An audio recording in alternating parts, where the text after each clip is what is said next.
Ikutilah teladanku dan perhatikanlah mereka yang hidup sama seperti kami yang menjadi teladanmu. Karena seperti yang telah kerap kali katakan kepadamu dan yang kukatakan pula sekarang sambil menangis, banyak orang yang hidup sebagai seteru salib Kristus. Kesudahan mereka ialah kebinasaan, Tuhan mereka ialah perut mereka, kemuliaan mereka ialah aib mereka, pikiran mereka semata-mata tertuju kepada perkara duniawi, karena kewargaan kita adalah di dalam sorga, dan dari situ juga kita menantikan Tuhan Yesus Kristus sebagai Juru Selamat, yang akan mengubah tubuh kita yang hina ini sehingga serupa dengan tubuhnya yang mulia, menurut kuasanya yang dapat menaklukkan segala sesuatu kepada dirinya. Karena itu, saudara-saudara yang kukasihi dan yang kurindukan, sukacitaku dan mahkotaku, berdirilah juga dengan teguh dalam Tuhan. Hai saudara-saudaraku yang kekasih. Amin. Amin. Mari kita mengakui iman kita, Yesus adalah Kristus, anak Allah yang hidup. Yesus adalah Kristus, anak Allah yang hidup. Mari kita saling memberi salam, nikmatilah statusmu, pakailah otoritasmu. Nikmatilah statusmu dan pakailah otoritasmu. Judul khotbah hari ini adalah berdirilah dengan teguh dalam Tuhan. Bacaan hari ini diambil dari Filipi pasal 3 ayat 17 sampai dengan pasal 4 ayat 1. Sebagai pengantar, dalam teks hari ini Paulus membandingkan hidup yang meneladani dirinya dengan hidup yang menjadi seteru musuh salib Kristus.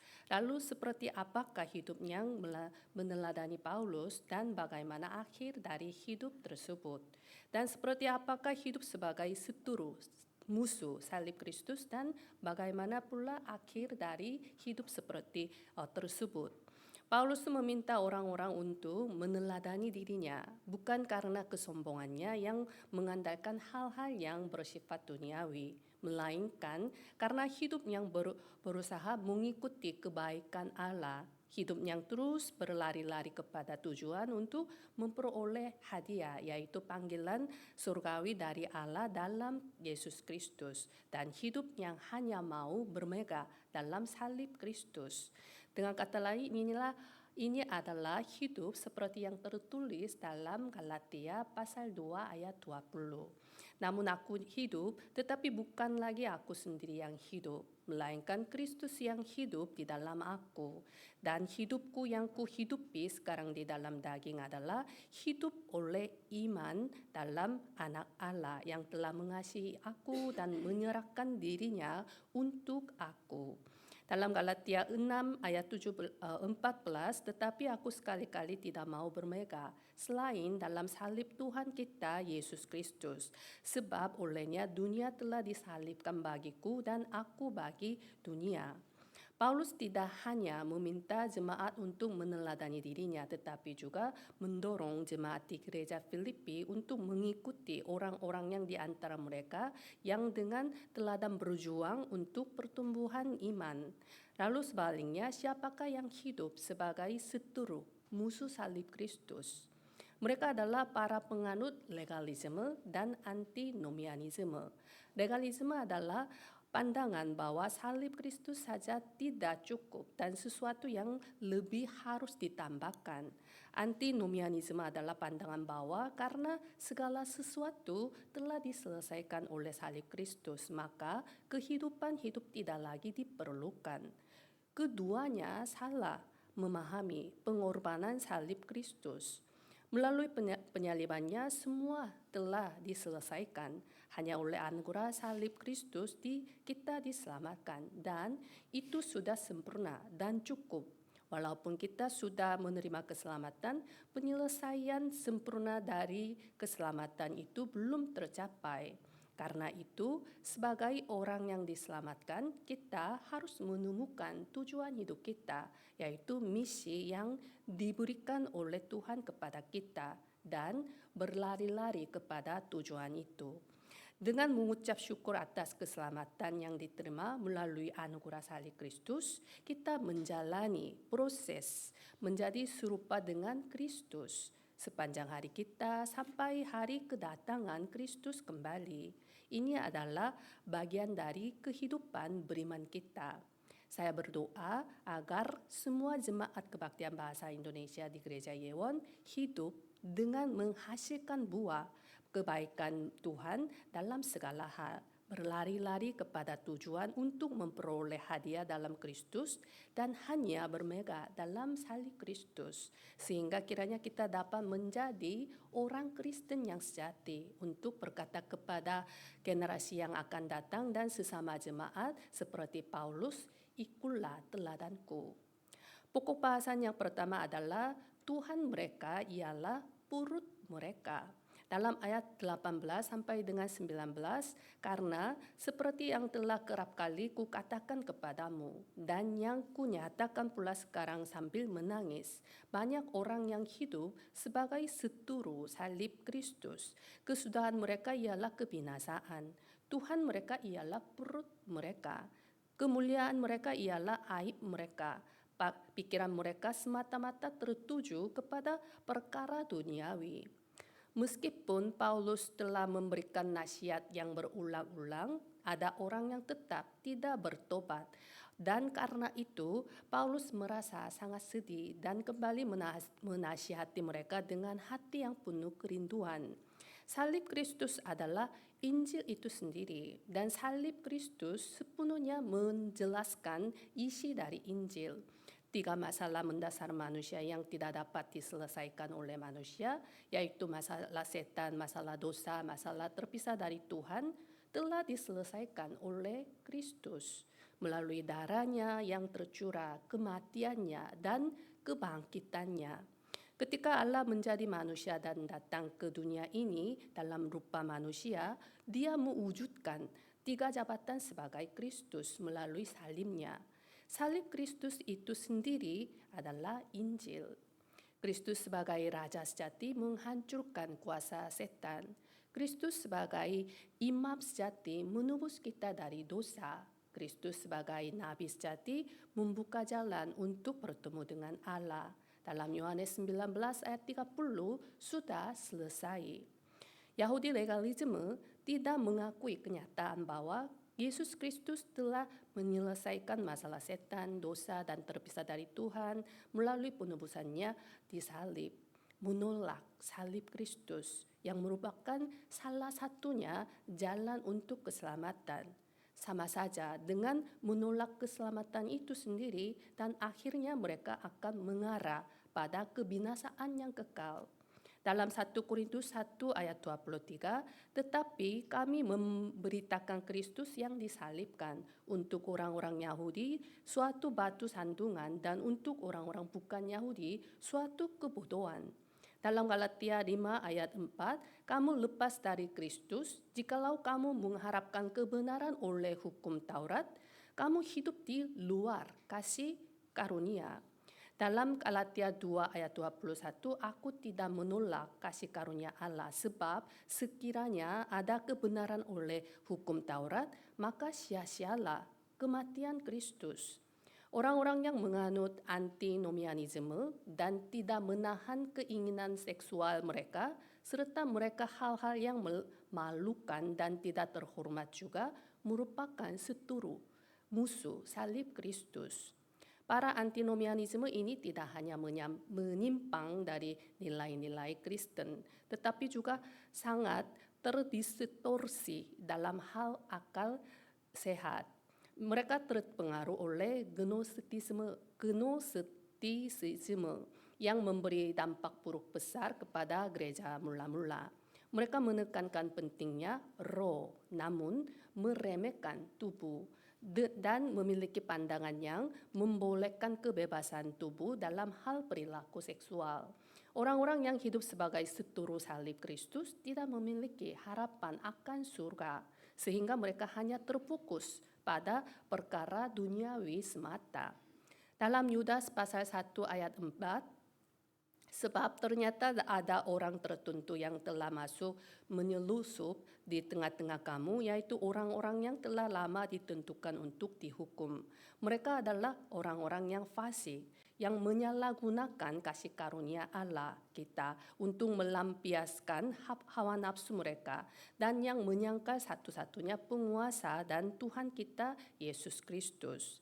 Saudara-saudara, memang kamu telah dipanggil untuk merdeka, tetapi janganlah kamu mempergunakan kemerdekaan itu sebagai kesempatan untuk kehidupan dalam dosa, melainkan layanilah seorang akan yang lain oleh kasih. Barang siapa menjadi milik Kristus Yesus, ia telah menyalibkan daging dengan segala hawa nafsu dan keinginannya. Mereka melayani perut mereka sendiri sebagai Tuhan.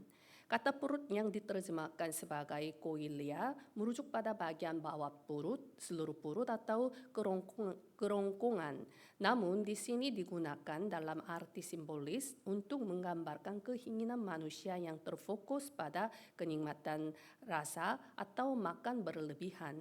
Jika seseorang terikat oleh pembeda antara makanan yang halal dan haram dan tidak bebas dari hal makan, itu juga berarti mereka sedang menyembah perut mereka sebagai Tuhan. Begitu juga dengan perzinahan, homoseksualitas, dan lain-lain. Dalam Roma 16 ayat 18, sebab orang-orang demikian tidak melayani Kristus Tuhan kita, tetapi melayani perut mereka sendiri. Dan dengan kata-kata mereka yang meluk-meluk dan bahasa mereka yang manis, mereka menipu orang-orang yang tulus hatinya. Orang-orang seperti ini tidak hanya di luar gereja, tetapi juga ada di dalam gereja. Meskipun secara lahiriah mereka tampak agamawi dan berbicara tentang hal-hal agama, kenyataan mereka tidak melayani Tuhan, melainkan hanya mengejar keinginan dan keuntungan pribadi mereka. Mengejar kesuksesan dan kenikmatan duniawi hanya memberikan hasil yang memalukan pada akhirnya. Saya berdoa agar semua jemaat kebaktian bahasa Indonesia di Gereja Yewon tidak membiarkan perut menjadi Tuhan kita, agar godaan dan keinginan duniawi tidak menguasai hidup kita, melainkan berjuang dalam nama Kristus, melayani dan menaati Kristus dengan sungguh-sungguh, dan hidup sesuai dengan identitas kita sebagai anak-anak Tuhan, menjadi terang dan garam yang menyelamatkan dunia. Pokok bahasan yang kedua adalah kewargaan kita adalah di dalam surga. Dalam pasal 3 ayat 20 sampai dengan pasal 4 ayat 1, karena kewargaan kita adalah di dalam surga. Dan dari situ juga kita menantikan Tuhan Yesus Kristus sebagai juru selamat yang akan mengubah tubuh kita yang hina ini sehingga serupa dengan tubuhnya yang mulia. Menurut kuasanya yang dapat menaklukkan segala sesuatu kepada dirinya. Karena itu, saudara-saudara yang kukasihi dan yang kurindukan, sukacitaku dan mahkotaku, berdirilah juga dengan teguh dalam Tuhan. Hai saudara-saudaraku yang kekasih, identitas rohani kita bukanlah milik dunia ini, tetapi milik kerajaan Allah, yaitu sebagai warga negara surga. Allah telah memilih kita, memanggil kita, mengutus kita, dan kini Dia menyertai kita. Kita hidup di dunia ini sebagai duta besar Kristus. Tugas kita adalah menyampaikan kasih Allah. Kasih terbesar Allah adalah mengaruniakan anaknya yang tunggal Yesus Kristus kepada kita. Dalam Yohanes 3 ayat 16, karena begitu besar kasih Allah akan dunia ini sehingga Ia telah mengaruniakan anaknya yang tunggal supaya setiap orang yang percaya kepadanya tidak binasa, melainkan beroleh hidup yang kekal. Setiap orang yang percaya kepada Kristus tidak akan binasa, melainkan memperoleh hidup yang kekal. Oleh karena itu, kita harus menyampaikan Injil kepada teman, keluarga, dan rekan kerja kita yang belum percaya kepada Kristus, agar mereka tidak binasa, melainkan menerima keselamatan dan hidup yang kekal. Pekerjaan yang studi saudara adalah pekerjaan sampingan. Pekerjaan utama saudara adalah memperluas kerajaan Allah. Dalam Yohanes 1 ayat 12, tetapi semua orang yang menerimanya diberinya kuasa supaya menjadi anak-anak Allah, yaitu mereka yang percaya dalam namanya. Otoritas yang diberikan kepada anak-anak Tuhan adalah untuk berdoa dalam nama Kristus. Di hadapan nama Kristus, setan akan berketuk lutut. Ketika kita berdoa dalam Kristus, malaikat-malaikat Tuhan dikerahkan untuk bertindak. Kita adalah warga kerajaan surga yang telah dijamin masa depannya. Melalui kita, Tuhan menyebarkan Injil ke seluruh dunia. Kewarganegaraan kita adalah dalam surga yang kekal. Jadi kita hidup sementara di dunia ini sebagai orang asing, sebagai pendatang, sebagai duta besar Kristus. Oleh karena itu, tindakan kita langsung berkaitan dengan kehormatan Tuhan yang memerintah di kerajaannya. Karena itu, dimanapun kita berada, kita harus bertindak sesuai dengan identitas kita sebagai warga negara surga, sebagai duta besar Kristus. Dengan kata lain, meskipun kita yang memiliki kewarganegaraan surga saat ini masih tinggal di dunia ini, namun kita tidak lama lagi akan mengikuti jejak Kristus dan menuju ke tanah air surgawi kita, di mana warisan yang menantikan kita. Dalam Roma 8 ayat 17, dan jika kita adalah anak, maka kita juga adalah ahli waris. Maksudnya orang-orang yang berhak menerima janji-janji Allah yang akan menerimanya bersama-sama dengan Kristus, yaitu jika kita menderita bersama-sama dengan Dia, supaya kita juga dipermuliakan bersama-sama dengan Dia. Dalam Efesus 2 ayat 6, dan di dalam Kristus Yesus, Ia telah membangkitkan kita juga dan memberikan tempat bersama-sama dengan Dia di surga. Dalam Kolose 3 ayat 1 sampai dengan 3, karena itu kalau kamu dibangkitkan bersama dengan Kristus, carilah perkara yang di atas, di mana Kristus ada, duduk di sebelah kanan Allah. Pikirkanlah perkara yang di atas, bukan yang di bumi. Sebab kamu telah mati dan hidupmu tersembunyi bersama dengan Kristus dalam Allah. Paulus mengajarkan bahwa meskipun tubuh manusia terpengaruh oleh dosa dan terpapar kelemahan, penderitaan, penyakit, dan kematian, pada saat kedatangan Tuhan kembali, tubuh kita akan diubah menjadi bentuk yang mulia, yang tidak berbeda sedikitpun dengan tubuh kemuliaannya. Dalam 1 Korintus 15 ayat 49, sama seperti kita telah memakai rupa dari yang alamiah, demikian pula kita akan memakai rupa dari yang surgawi.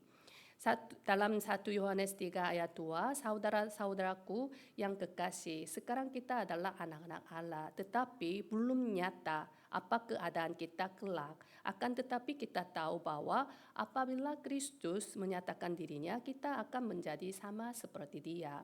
Sebab kita akan melihat Dia dalam keadaannya yang sebenarnya. Semua jemaat kebaktian bahasa Indonesia adalah warga negara surga dan duta besar Kristus. Saya berdoa agar kita semua menyadari dengan jelas siapa kita, dan identitas rohani kita, serta memakai kuasa yang telah diberikan kepada kita, sehingga kiranya kita dapat melihat dengan mata iman dan menaklukkan tanah yang telah dijanjikan Tuhan kepada kita, seperti Yosua dan Kaleb. Sebagai kesimpulan, ketika kita bepergian ke negara lain, kita harus memiliki paspor. Karena paspor itu membuktikan kewarganegaraan dan status kita. Paspor menunjukkan bahwa kita adalah warga negara Indonesia dan menerima perlindungan dari pemerintah Indonesia. Kedutaan besar Indonesia di Korea ada untuk membantu warga negara Indonesia yang mengalami kesulitan di Korea. Semakin kuat suatu negara, semakin kuat perlindungan yang diterima oleh warganya. Secara rohani kita adalah warga kerajaan Tuhan. Identitas rohani kita adalah memiliki paspor kerajaan Tuhan dan hidup di Korea. Saya dan saudara yang telah diselamatkan adalah warga kerajaan Tuhan dan warga surga. Oleh karena itu, kita adalah orang-orang yang mendapat perlindungan dari kerajaan Tuhan. Tidak ada negara yang lebih kuat daripada kerajaan Tuhan. Jadi kita adalah warga kerajaan Tuhan yang mendapat perlindungan sempurna darinya. Ketika perjalanan kita di dunia ini selesai, kita akan kembali ke tanah air kita, surga. Dalam situasi apapun, jangan merasa rendah diri, jangan takut, dan jangan lupakan latar belakang kita yang berasal dari kerajaan surga. Dengan teguh, mari kita maju menuju tanah yang telah dijanjikan Tuhan kepada kita. Saya berdoa agar setiap jemaat kebaktian bahasa Indonesia di Gereja Yewon dapat menikmati status yang diberikan Tuhan, memakai otoritas diberikannya, dan berdiri dengan teguh dalam Tuhan sebagai duta Kristus, menjalani hidup sebagai misionaris yang menyelamatkan Indonesia. Mari kita berdoa, kami mengucap syukur kepada Engkau yang telah memilih, memanggil, dan mengutus kami sebagai anak-anak-Mu. Dimanapun kami berada dan apapun yang kami lakukan, biarlah kami menikmati status kami sebagai anak-anak Tuhan yang berjalan bersama Tuhan. Ajari kami untuk memakai otoritas yang Engkau berikan melalui doa, agar kami dapat mengusir kegelapan dan membawa terang. Dengan membawa filter perjanjian-Mu, biarlah kami menyaring ketidakpercayaan, keluhan, kemarahan, kebencian, iri hati, dan cemburu dari hati kami, dan hanya berpegang teguh pada perjanjian-Mu untuk hidup dengan iman. Berikan kami hati yang penuh kasih untuk jiwa-jiwa, hati yang penuh belas kasihan, agar kami senantiasa memilih pilihan yang menghidupkan. Terima kasih karena Engkau telah memilih kami dan membimbing kami dengan Roh Kudus hingga hari kami masuk ke dalam kerajaan-Mu di surga. Terima kasih karena kami dapat hidup sebagai terang bagi bangsa-bangsa, sebagai pekerja sejati dalam Injil, dan sebagai pekerja sejati dalam gereja. Biarlah kami hidup sebagai misionaris yang menuntun mereka yang berada dalam kegelapan menuju terang. Biarlah kami hidup sebagai misionaris yang membebaskan mereka yang terkurung. Biarlah kami hidup sebagai misionaris yang menyembuhkan mereka yang sakit. Biarlah kami hidup sebagai misionaris yang menyelamatkan gereja dan generasi mendatang. Kami bersyukur untuk segala sesuatu ini dan berdoa di dalam nama Yesus Kristus.